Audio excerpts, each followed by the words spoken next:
반갑습니다. 김종훈입니다. 이번 시간에는 양인이라는 신살에 관해서 한번 알아보는 시간을 갖도록 하겠습니다. 보통 이 양인은 큰 칼, 살상의 인자라든지 프로, 자격증의 인자로 봅니다. 꼭 양인을 큰 칼을 휘두른다고 해서 좋다 또는 휘두르다가 다친다고 해서 나쁘다 이렇게 보는 것보다 내가 뭔가 살상의 인자라든지 프로의 별을 가져다 주는 인자 또는 자격증 대용의 인자로 한 번쯤 생각해 보시면 되겠습니다. 뒤에 더 자세히 양인에 관해서만 한번 알아보는 시간을 갖도록 하겠습니다. 자, 이번 시간에는 양인을 볼 때 갑의 양인, 을의 양인, 병정, 무기, 경신의 양인이 실제로는 조금씩 차이가 난다는 것을 한번 알아보는 시간입니다. 자, 갑에서 묘를 보면 12운성상은 제왕지가 되며 육진상으로는 겁재가 됩니다. 자, 이것이 바로 갑이 묘를 보았을 때 양인이 됩니다. 자, 그럼 이 양인이 팔자내에 있는 분도 계실 것이고 팔자내에 없는 분도 계실 거라는 겁니다. 자, 만약에 팔자내에 이 묘자가 있다라면 자, 그럴 때는 이 묘라는 글자가 연에 있을 수도 있고 월에 있을 수도 있고 시에 있을 수도 있습니다. 자, 이때는 좌표론적인 개념까지 같이 염두에 두셔서 확장 해석을 하셔야 됩니다. 연은 소년기가 될 수도 있고 또는 집터 전체도 될 수 있으며 또 큰 나라에서 봤을 때는 조국이라는 아주 큰 범위로 볼 수도 있습니다. 그곳에 양인이 있었으니 즉 아주 어린 시절부터 양인을 보고 자랐으니 나는 익히 양인이라는 것이 듣고 알겠다라고 해서 양인의 운이 왔을 때 그 운을 조금 더 내가 학위치기득이라든지 라이센스 이런 것들을 좀 더 쉽게 하는 인자로 보시면 되겠습니다. 자, 그 다음에 월에 묘가 있다라는 것은 격국으로 본다면 양인격에 해당합니다. 자, 그럴 때는 양인격에 관한 사항을 한 번쯤 숙지를 해 두시는 것도 명리 공부에 도움이 됩니다. 자, 그 다음에 시에 있다는 것은 뭡니까? 자식이 양인이 될 수도 있고 문 밖에 나가니 양인이 많더라라는 것도 될 수가 있습니다. 자, 그 다음에 먼 미래의 훗날 양인을 만날 수도 있겠다. 그죠? 이런 식으로 좌표론적으로도 확장을 한번 해 보셔야 된다는 겁니다. 자, 그 다음에 팔자내에 있을 경우에는 그렇고 없을 경우에는 어떨까요? 내가 양인을 만나보지 못했으니 뭔가 대운이나 세운에서 왔을 때 양인을 만났으니 뭔가 양인의 해로움을 당해보고 그때 정신을 차리고 마음의 무장을 한다라는 뜻을 가지고 있습니다.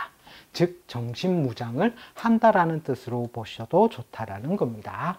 자, 그리고 이 양인격을 짓는데도 만약에 갑진일이라면 자, 인묘가 공망에 듭니다.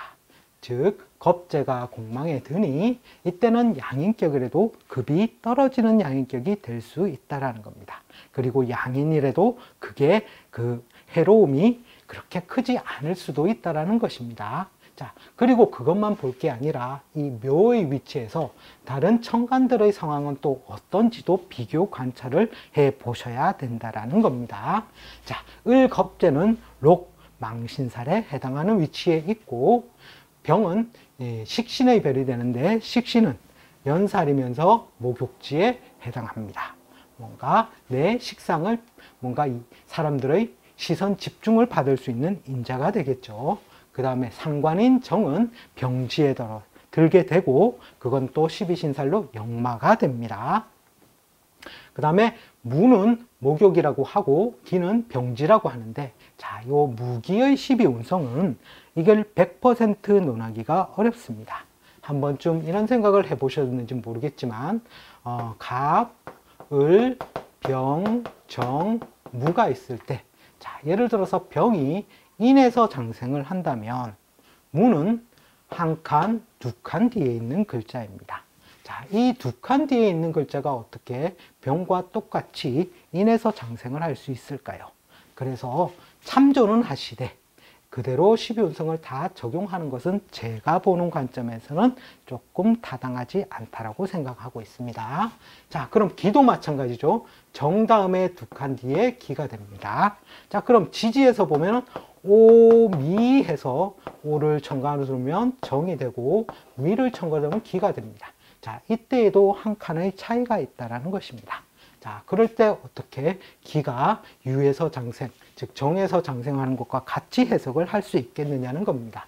자, 그래서 무기의 12운성은 저는 좀 참조 위주로만 보고 있습니다. 다음은 경입니다. 경은 평관의 글자가 되고 평관은 태지에 들고 제살에 드는 시점에 있습니다. 다음은 신은 정관의 별이 되고 정관은 절지, 즉 겁살에 해당하는 그 위치에 존재하게 된다는 것입니다. 자, 그 다음에 임은 편인의 별이 되는데 편인의 별은 사지이며 육해살의 위치에 놓이게 됩니다. 자, 끝으로 개는 정인의 별이 되며 장생 위치에 놓이게 됩니다. 자, 이럴 경우 장생의 위치에 놓이게 되는 이 별이 있으므로 뭔가 공부라든지 학문을 통해서 라이센스의 별을 얻는 그런 양인의 별로 쓰면 참 좋을 것 같다라는 것입니다. 그리고 식신의 별도 뭔가 남들에게 드러나 보이는 시선, 이목 집중의 인자가 많이 발생을 하는가요? 자, 그리고 여기서만 끝날 게 아니라 이 양인이 갑의 양인이 묘가 있다 하더라도 아니면 문에서 묘가 왔다 하더라도 띠에 따라서 또 달리 해석을 해 줄 수가 있다는 겁니다.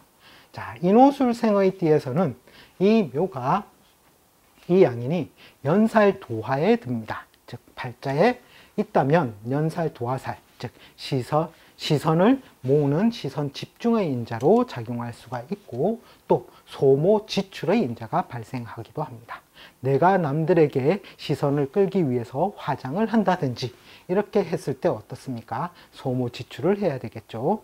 또 이 인호술띠에서 봤을 때 토끼 묘자를 만난 것은 신분론상에서 동생을 만난 것이라 동생에게 얻어먹겠습니까? 사줘야 되겠습니까? 사준다라는 것입니다. 그리고 또 한편으로는 이 도화라는 게 인기적인 면에서 프로의 인자를 갖추어 준다라는 것입니다. 그래서 약간은 소모 지출은 따르지만 그래도 약간의 긍정적인 효과가 있다라는 것입니다. 다음에 해묘미띠에서 이 양인 같은 경우에는 어떻게 되겠습니까? 장성살이 해당이 되는 것입니다. 자, 이때는 내가 해묘미가 묘, 장성, 제왕을 만났으니 중심적이고 주도적으로 뭔가 일을 헤쳐나간다는 뜻이 됩니다. 또 장군의 별이고 핵심의 별이 된다는 것입니다. 즉 내가 반장을 하기 싫은데 반장이 된다든지 이런 뜻으로 보일 수가 있겠죠. 그리고 뭔가 해묘미가 나의 목의 제왕주로서 목국을 이루었으니 목적의 달성을 한다라는 뜻도 된다라는 것입니다. 자, 그 다음에 신자진띠의 입장에서는 또 어떻겠습니까? 신자진띠의 입장에서는 육해살에 해당합니다. 육해살은 것은 뭔가 내가 감당하기 어려운 일을 상징합니다. 또 저승사자를 만난 것과 같다라는 것입니다. 자, 저승사자를 만났을 때 잘못하면 어떻게 되겠습니까? 골로 가는 수가 있다라는 것입니다. 그래서 이 신자진띠에 있어서의 이 양인은 뭔가 주의 조심의 인자가 더 두드러지게 작용을 한다라는 것입니다. 그리고 끝으로 사유축띠의 이 양인은 제살에 해당합니다. 제살은 수옥살과 같아서 이 수옥살이라는 것은 뭔가 옥에 갇혀 있는 상황이라는 것입니다. 이때는 뭔가 내가 몸을 마음대로 못 쓰니까 꾀를 써서 뭔가 일을 해낸다든지, 즉 꾀돌이 아니면 인기응변으로 일을 헤쳐나간다든지 아니면 죽기 아니면 까무러치기로 해낸다는 뜻을 가지고 있지만 어쨌든 제살이라는 뜻은 답답하다라는 것입니다. 자, 이렇게 이 양인의 글자가 와도 띠별로 그리고 12운성의 다른 육친이라든지 천간의 글자를 참조도 해야 되고 그리고 공망이라든지 팔자에 있다 없다 자, 그런 것들을 다 한꺼번에 합축적으로 보셔야 된다라는 것입니다. 이상 갑이 묘를 본 양인의 경우에 관해서 알아보았습니다. 시청해 주셔서 감사합니다. 다음 시간에 다시 또 찾아뵙겠습니다.